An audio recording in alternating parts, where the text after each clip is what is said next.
أنا العبد الذي كسب الذنوب وصدته الأماني أن يتوب. أنا العبد الذي أضحى حزينا على زلاته قلقا كئيبا. أنا العبد الذي كسب الذنوب وصدته الأماني أن يتوب. أنا العبد الذي Allah subhanahu wa ta'ala hadisi qudusida shunday deydi qarindoshlar. Ana malikul muluk wa malikul muluk qulubul muluki bi yadi fa inil ibadu ata'uni hawaltu quluba mulukihim alayhim bir ra'fati war rahma. وإن العباد عصوني حولت قلوب ملوكهم عليهم بالسخط والنقمة فلا تشغلوا أنفسكم بسب الملوك وادعوا لهم بالصلاح فإن صلاحهم بصلاحكم. Allah deydi ki bu hadisi kudusida men padişahlarının padişahıyım deydi. Men padişahlarının padişahıyım.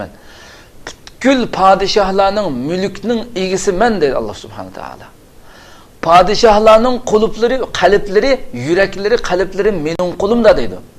Eğer de bendeler bana itaat kılsa, bana boysunsa, bana itaat kılsa, men ulanın padişahlarının kalplerini şu bendelerge, şu kişilerge nispeten, şu kişilerge küyümkallık, mihirballık, rahmet bilen doldurup bunun kalplerini bu şekilde kıp koyman deydi Allah subhanahu ta'ala.